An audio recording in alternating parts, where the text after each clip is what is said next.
Now, Kenya's opposition parties have been told that their best chance of defeating President William Ruto in 2027 lies in putting aside their individual ambitions and building a single political front.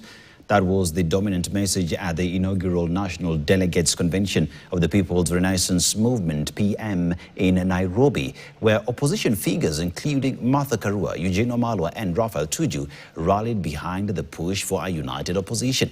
PM, led by MP Caleb Amisi, says it is preparing to compete for elective seats across the country, even as it makes the removal of President Ruto a central part of its political agenda. Haman Kamariki with the report.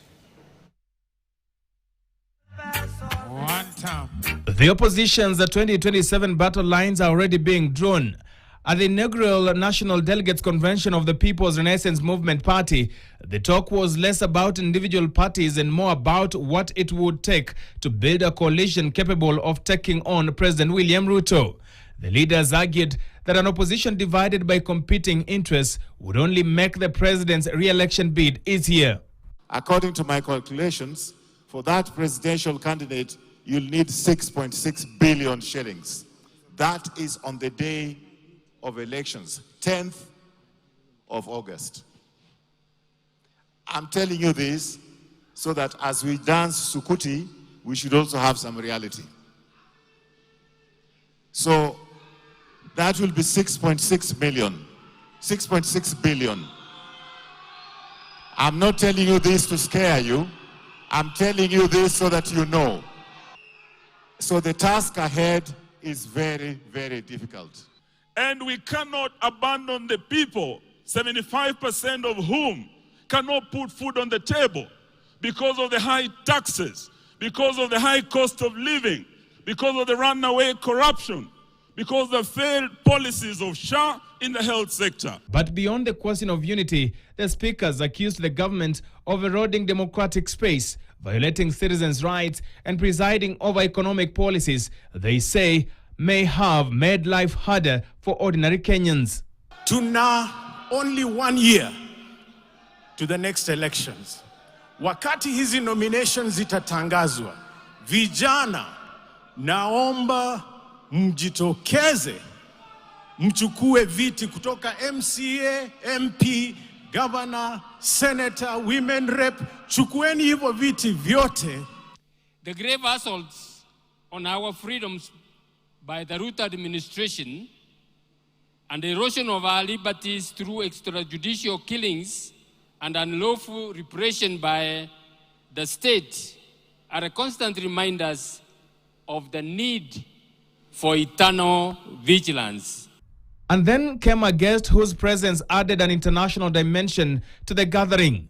Richard Tsvangirai, the son of Zimbabwe's late former Prime Minister Morgan Tsvangirai, challenged young Africans to stop waiting for political space to be handed to them and instead step forward and claim their space in leadership.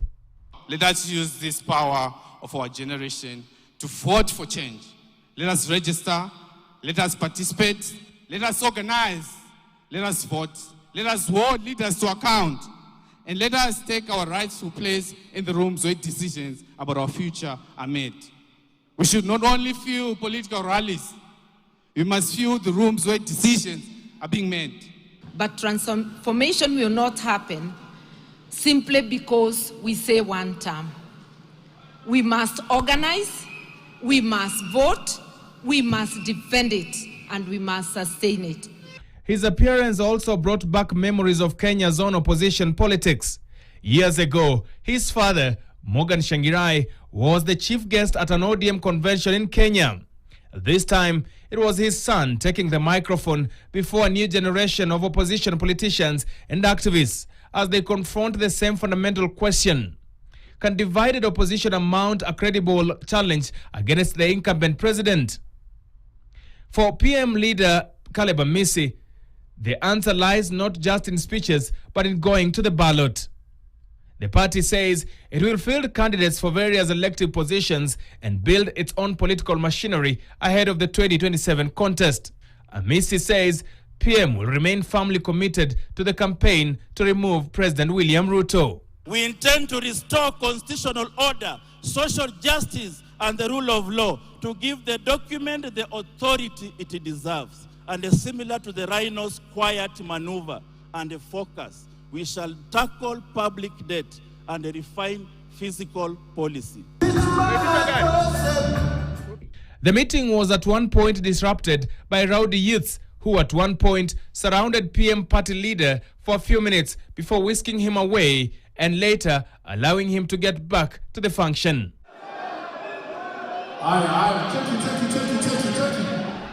Haman Kamariki, KTN.